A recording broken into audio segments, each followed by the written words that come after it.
ఈరోజు కొత్తపేట నియోజకవర్గంలో Ravulapalem mandal head quarters రావడం జరిగింది. ఇక్కడ గౌరవ శాసనసభ్యులు బండా సత్యానంద్ గారు ఆయన ఉన్నటువంటి రోడ్స్ ని ఇనాగ్రేట్ చేయమని చెప్పడం జరిగింది. ప్రధానంగా ఇక్కడ వచ్చినటువంటి కారణం ఎంఎస్ఎంఈ పార్క్స్ రివ్యూ చేయడం, అలా ఉన్నటువంటి ఎంఎస్ఎంఈ అసోసియేషన్స్ తో కలవడం, మరి అలాగే డ్వాక్రా సంఘాల్లో ఉన్నటువంటి మహిళలు ఎవరైతే ఆంటర్ప్రినర్ కింద అంటే మహిళా వ్యాపారస్తులకు ఎవరైతే తయారవుతున్నారో వాళ్ళు ప్రత్యేకించి కలిసి వాళ్ళతో మాట్లాడి వాళ్ళ చెక్కులు కూడా పంపిణీ చేయడానికి రావడం జరిగింది. ప్రధానంగా గౌరవ ముఖ్యమంత్రి గారు ఎప్పటికప్పుడు one family one entrepreneur concept ని ప్రతి గ్రామంలో తీసుకెళ్ళాలి. ప్రతి అవకాశాన్ని కూడా ప్రతి కుటుంబంలో కూడా ఆర్థిక అభివృద్ధి జరగాలి, వాళ్ళు ఏ రకంగా చేసుకోవాలి, ఏ రకంగా అయితే వాళ్ళు మెరుగైన స్థాయికి వెళ్తారనేది ప్రధానంగా ఆయన ఆలోచన. అందుకే ఈరోజు డ్వాక్రా మహిళల్లో ఒక కొత్త ఒరవడి తీసుకొచ్చి గౌరవ ముఖ్యమంత్రి గారు ముందుకు తీసుకెళ్తారు. అలాగే ఎంఎస్ఎంఈ పార్క్స్ ని ఇండస్ట్రియల్ అసోసియేషన్స్ లో ఉన్నటువంటి ఫీడ్బ్యాక్ కానీ వాళ్ళు ఇచ్చిన సజెషన్స్ కానీ అన్ని కూడా సమకూరుస్తూ పరిపాలనలో ముందుకు తీసుకెళ్ళడానికి కార్యాచరణ చేస్తున్నాము. మరి ఈ రోజు ఇక్కడికి రావడం నాకు చాలా సంతోషంగా ఉంది. ఎందుకంటే ఈరోజు ఒక సీనియర్ నాయకులు బండారు సత్యానంద్ గారు అనేక ప్రజానికంతో ప్రజలతో మమేకమై ప్రజల్ని చైతన్యపరుస్తూ ప్రజలను కూడా భాగస్వాములు పరిపాలనలో భాగస్వామ్యం చేస్తూ ముందుకెళ్తున్న నాయకత్వం. మరి ఆయన అందరికీ కూడా ఒక ఆదర్శమైనటువంటి నాయకత్వాన్ని వహించినటువంటి ఆయనతో నేను ఈరోజు ఇక్కడ రావడం, ఇక్కడ ఉన్నటువంటి పెద్దలందరినీ కలవడం, మరి అలాగే ఈ చెక్కుల పంపిణీ కూడా ప్రధానంగా నన్ను రమ్మని చెప్పడం జరిగింది. ఇక్కడ కూడా సత్యానంద్ గారు ఒక వినూత్నమైనటువంటి ఆలోచన చేయడం జరిగింది.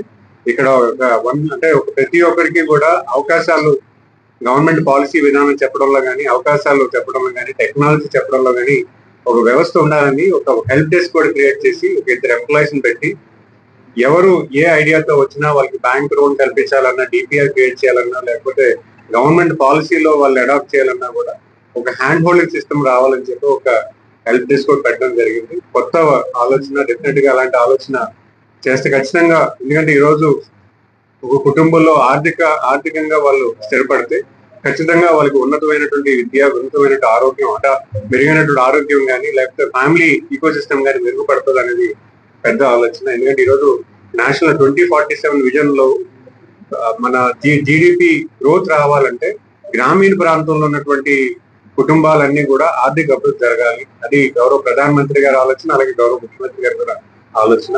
సో ఆ విధంగా ఈ రోజు డిపార్ట్మెంట్ అన్ని కూడా రీఅలైన్మెంట్ చేస్తున్నాము, ప్రజలను చైతన్యపరుస్తున్నాము.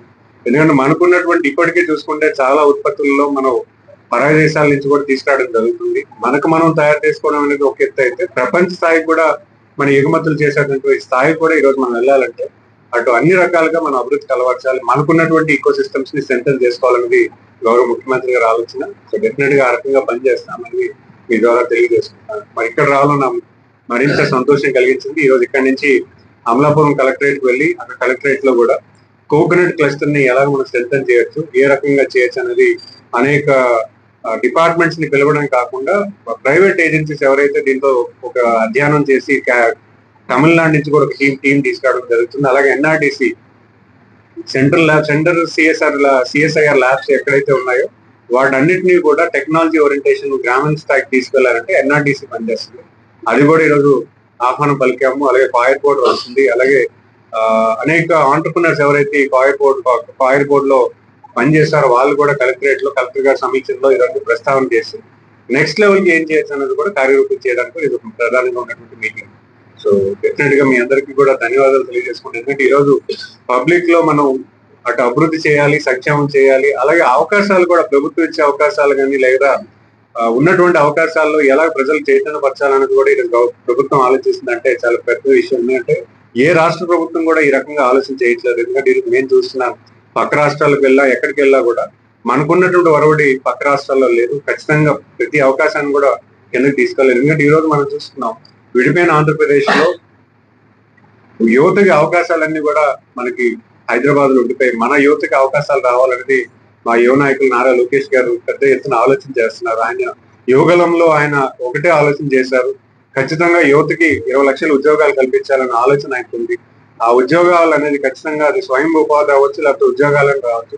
అందులో ప్రధానంగా ఎంఎస్ఎంఈ కూడా ఒక పెద్ద క్లస్టర్ కింద మేము ఒక వర్టికల్ కింద మేము భావిస్తున్నాం. ఎందుకంటే ఈ ఎంఎస్ఎంఈలో ఎవరైనా ఇండస్ట్రీ పెడితే ₹1 కోటి పెట్టుబడికి కనీసం 10 మందికి ఎంప్లాయ్మెంట్ కల్పించే దశ ఉంటుంది. అదే లార్జ్ ఇండస్ట్రీస్ లో ₹1 కోటి ఒక ఉద్యోగం వస్తుంది.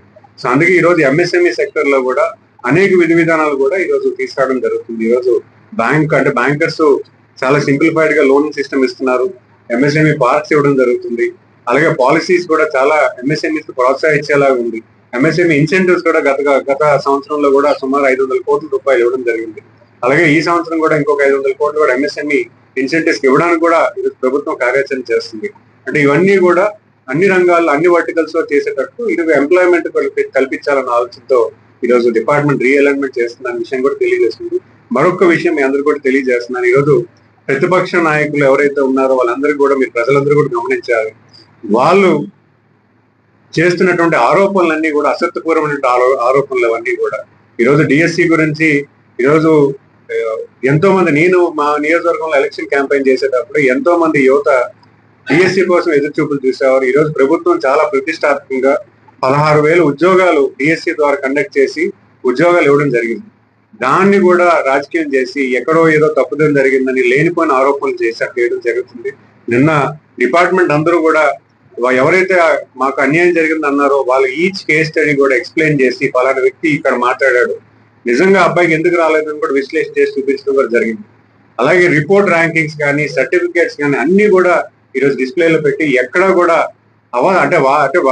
సత్యదూరం అనేది తప్ప అనేది విషయం ఖచ్చితంగా చెప్తున్నారు. ఎందుకంటే ఈరోజు ప్రతి సర్టిఫికేట్ కూడా డిస్ప్లేలో పెట్టి ఏ క్వశ్చన్ అయినా వేయచ్చు అనే విధంగా ఈరోజు ప్రభుత్వం చెప్తుందంటే అది ఎంతవరకు మీరు ఆరోపణ చేస్తున్నారనే విషయం కూడా మీరు గమనించాలి. ఎందుకంటే ఈరోజు ప్రతిపక్ష నాయకులు కేవలంగా ప్రభుత్వాన్ని తప్పుదోవ పట్టించి సందేహాలు క్రియేట్ చేసి ప్రజలను తప్పుదోవ పెడుతున్నారు. అది ఖచ్చితంగా ప్రజలందరూ కూడా తిప్పుకొట్టాలనే విషయం కూడా మీరు గమనించి చెప్తున్నారు. ఎందుకంటే వాళ్ళకి ఇచ్చినటువంటి అవకాశంలో ఏమీ చేయలేకపోయారు. వాళ్ళు ఏదో బటన్ నొక్కితే ప్రజలందరూ నాతో ఉంటారన్న ఆలోచనతో వాళ్ళు ఉన్నారు. కానీ నిజంగా చెప్పండి, మీ గ్రామాల్లో ఈ 2 సంవత్సరాలు జరిగినటువంటి అభివృద్ధి గత గవర్నమెంట్ ఎందుకు చేయలేకపోయింది?